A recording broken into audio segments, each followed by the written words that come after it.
Several Southern African nations are deploying troops to Lesotho. This comes amid increased tensions after the killing of the country's army chief. The force includes troops from South Africa, Angola and Mozambique. The Lesotho government has declined to verify the size of the force. Lieutenant General Khoantle Motsomotso was killed on Tuesday in a gunfight with two rival officers who were also killed. Lesotho has been beset by power struggles and concerns about the military interference in politics. There have been several high-profile assassinations, including the 2015 murder of a former army chief. Lesotho says a major from the armed forces has been taken into custody to help police with their investigation.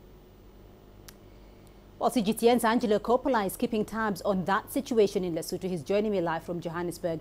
Angelo, SADC did not disclose the number of troops it has sent into Lesotho. Why is that?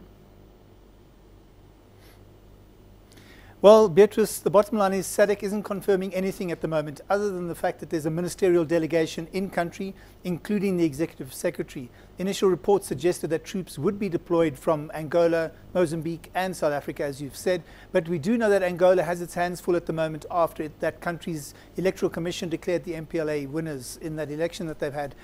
So there is some tension happening there at the moment. And this is despite the fact that the Lesotho Defence and Security Minister has confirmed, as you correctly said, that SADC troops were actually in the city and more were arriving on Friday.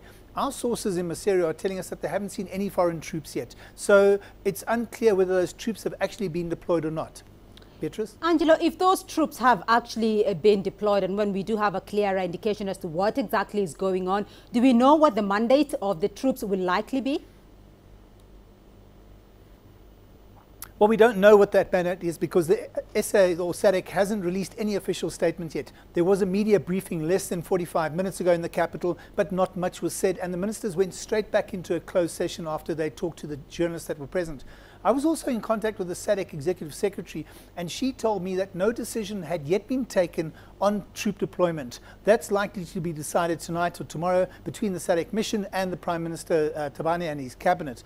But it's understood that if they were deployed, they'd be there to assist the local military to quell any possible coup attempt by disgruntled soldiers, and also possibly to help implement that SADC plan to bring stability to the country. You'll also recall that the new president or prime minister wants to reduce the size and the influence of the country's army, and this could be his opportunity to do so under controlled situations. So we'll be in country tomorrow, and we'll probably be able to provide you with more insights then, Beatrice. Right, Angelo Coppola following for us those developments coming out of Lesotho.